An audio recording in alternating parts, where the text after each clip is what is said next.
Situation est belle quand on Congo number one. Tant que number one, tout est number two. Compatriotes,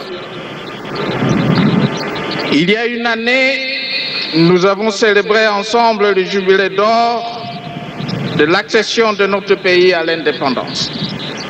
Ce fut pour nous le moment de jeter un regard critique sur notre passé et de projeter notre avenir.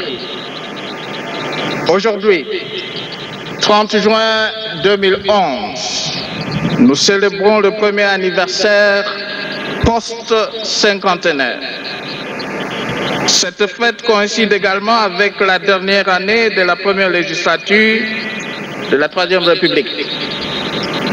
La réflexion à laquelle elle nous convie ne peut, dès lors, passer sous silence les évolutions que notre pays a connues durant les 5 dernières années. Mes chers compatriotes, depuis quelques années, les efforts et les progrès réalisés dans le domaine de la paix sont constants et perceptibles, malgré quelques incidents malheureux ci et là, et que d'ailleurs nous nous employons à éradiquer. La paix et la sécurité règnent sur toute l'étendue du territoire national grâce au sacrifice de nos forces armées, de la police nationale congolaise et de la sécurité. La République démocratique du Congo s'affirme ainsi en tant que nation consolidée et comme État refondé, exerçant un contrôle effectif sur le territoire national à travers des institutions démocratiques. Les institutions républicaines fonctionnent normalement. Les institutions provinciales vivent leur première expérience. Non s'en font-ils le reconnaître? Quelques faiblesses inhérentes à tout apprentissage et les libertés publiques s'exercent sans entrave. L'opposition politique jouit d'un statut légal.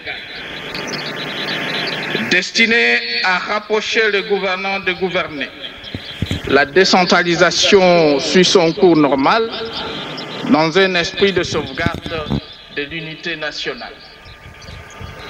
Conformément aux prescrits constitutionnels, la Commission nationale électorale indépendante a été installée et fonctionne comme il se doit. Dans les prochains jours, le Conseil supérieur de l'audiovisuel et de la communication sera mis en place. Comme vous pouvez le constater, lentement mais sûrement, et en prenant en compte les réalités de chez nous, la démocratie s'enracine dans notre société. Et après plusieurs années d'isolement, notre pays a repris sa place dans la vie internationale. En témoigne l'organisation dans notre pays depuis 2006 de plusieurs conférences, rencontres et sommets internationaux.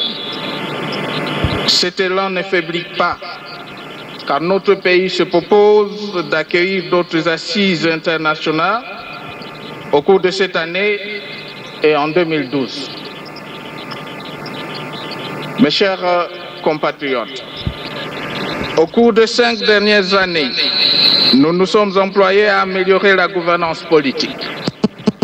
À cet effet, nous nous sommes appuyés sur quelques piliers majeurs, notamment la justice et l'administration publique. Dans ce domaine, d'importantes avancées ont été enregistrées à la faveur de décisions politiques radicales, notamment l'assainissement de l'appareil judiciaire, la mise en œuvre de la politique de tolérance zéro, la lutte contre toutes les formes de violence liées au genre, le contrôle et la maîtrise des effectifs de la fonction publique. Et ces efforts vont se poursuivre de manière à doter nos institutions de services publics performants et efficaces. Comme il apparaît depuis 2007, les 5 chantiers pour changer le Congo sont bel et bien en marche. Le processus de dégradation de nos infrastructures que nous avons connu depuis plusieurs années a cédé la place à la réhabilitation et à la reconstruction dans tous les domaines. En matière de routes, des milliers de kilomètres ont été totalement réhabilités. Plusieurs autres sont en cours de réfection et de modernisation. Dans nos campagnes, des routes de dessertes agricoles sont ouvertes, réhabilitées et entretenues. Avec l'acquisition de 40 brigades et l'acheminement en cours de 20 autres brigades par l'Office de route et de voirie et de nage, ces efforts de modernisation du réseau routier national et de voirie urbaine se poursuivront sur toute l'étendue du territoire national. Les travaux de réhabilitation et de modernisation de plusieurs de nos ports et aéroports s'inscrivent dans la même perspective. Il en est autant de l'attention toute particulière portée à la construction et à la rénovation des infrastructures scolaires et universitaires. Nombreuses sont en effet les écoles primaires, secondaires, ainsi que les universités qui ont été construites, aménagées, réaménagées ou qui sont en cours de réhabilitation pour rencontrer et entretenir l'engouement de notre jeunesse pour le savoir. En ce qui concerne les infrastructures de santé, elles n'ont pas été en reste. Notre système sanitaire sera bientôt doté d'hôpitaux modernes. Et sur toute l'étendue du territoire national, plusieurs hôpitaux de référence et centres de santé ont été réhabilités et équipés. Et bien d'autres sont en cours de l'être. C'est en matière d'énergie et de desserte en eau potable que le défi persiste encore. Aussi pour 2011, d'importants projets vont-ils être réalisés en vue d'améliorer l'offre énergétique. Il s'agit notamment du début de la construction de la deuxième ligne de transport d'électricité d'Inga jusqu'à Kinshasa, la construction de centrales de Zongo 2, de Kakobola et de Katende. Et en ce qui concerne la desserte en eau potable, plusieurs projets ont été réalisés. D'autres en cours de réalisation renforceront la capacité de production de nos usines de captage et de traitement d'eau. Il s'agit, pour citer quelques exemples, de la construction des usines de captage et de traitement d'eau de Njili à Kinshasa, Kasangulu, Lissala et Chikapa. Et à l'instar des centres urbains, les milieux ruraux n'ont pas été oubliés. Déjà, plusieurs dizaines d'ateliers de forage sont déployés dans nos campagnes. Et à ce jour, plusieurs centaines de puits forêts sont équipés et desservent bon nombre de nos populations rurales. Mes chers compatriotes, le secteur économique, financier et monétaire a été lui aussi au centre de notre attention. Nous avons essentiellement visé la stabilisation du cadre macroéconomique, la consolidation de la croissance et de l'emploi, l'amélioration de la gouvernance économique et du climat des affaires, ainsi que la poursuite de réformes structurelles de l'économie. Par rapport à la stabilisation du cadre macroéconomique, le taux d'inflation a connu une baisse importante. Le taux d'échange de la monnaie nationale s'est stabilisé. Les réserves nationales d'échange ont connu une tendance ascendante.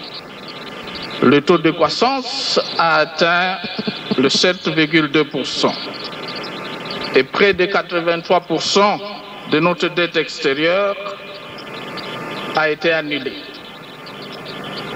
Ces résultats positifs nous poussent à croire en l'avenir et à poursuivre nos efforts pour asseoir une économie forte et stable. Cette performance a été impulsée par la politique de grands travaux et d'investissement public dans les secteurs porteurs de croissance, principalement les infrastructures, les transports, l'immobilier et l'agriculture. Toutefois, cette croissance n'a pas généré, comme nous l'espérions, un niveau plus élevé d'emploi.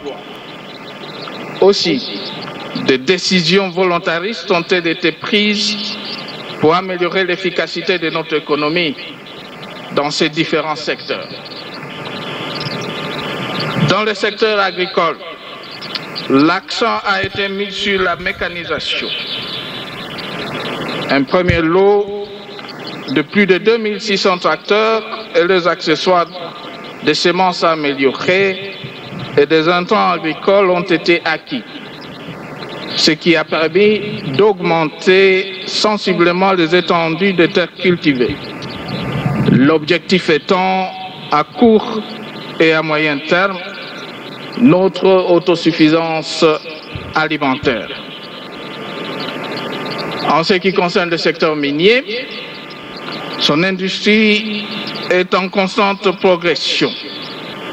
Nous en voulons pour preuve la reprise des activités de l'AMIBA, la relance de la GECAMINE et l'implantation de nouvelles sociétés minières au Katanga, dans le Deux-Kasaï, la province orientale, et un intérêt croissant des investisseurs dans les autres provinces de notre pays. Le secteur pétrolier et gazier, qui souffrait d'un manque d'investissement, suscite aujourd'hui de plus en plus d'intérêt. C'est donc un secteur d'avenir. Mais pour éviter les erreurs du passé, un bon encadrement par un dispositif légal adéquat est nécessaire. De toutes ces performances réalisées au plan économique, le peuple congolais ne pourra tirer parti qu'avec la création de plus d'emplois et l'appui direct du gouvernement aux initiatives privées de nos compatriotes.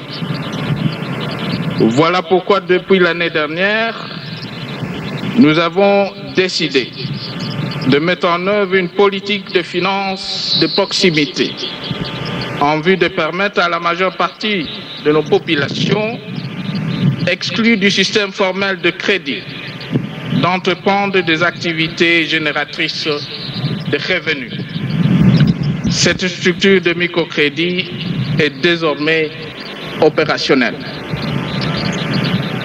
Mes chers compatriotes, cette fête de l'indépendance s'ouvre sur un événement majeur, la tenue des élections. Il y a lieu de nous féliciter pour avoir abouti à cette étape importante de notre cheminement national. L'événement confirme la maturité de notre jeune démocratie, inaugurée en 2006, au moment où nous avons renoué avec la normalité institutionnelle. Au fil des années, la démocratie est en passe d'être apprivoisée par la société congolaise et ce pratique ne cesse de conquérir chez nous leur droit de cité en tant que donne de la vie quotidienne. Ceci ne signifie pas que tout ait été parfait. Loin de là, l'expérience de la première législature, au terme de l'évaluation qui a été faite du fonctionnement de nos institutions, a permis d'identifier le point de possibles améliorations dans l'avenir. Chers compatriotes, nous avons tous intérêt à relever le défi d'organiser des élections justes, équitables et transparentes.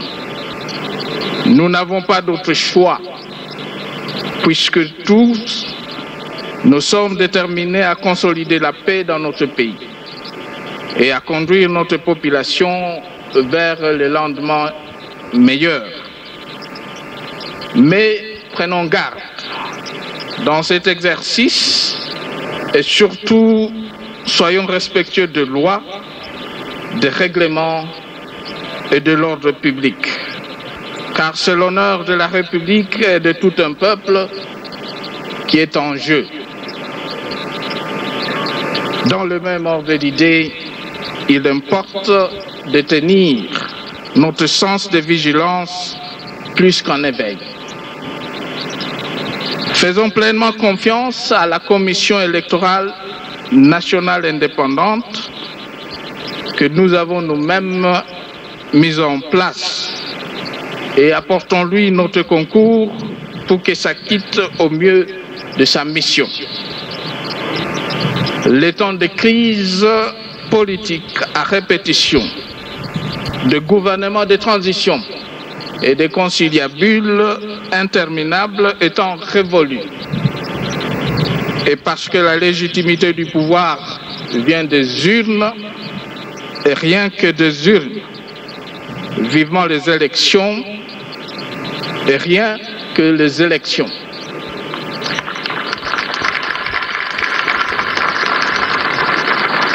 Mes chers compatriotes, bafélicitation ebele ka na Congo number one. Tant que number one, tu sais, number two, number one.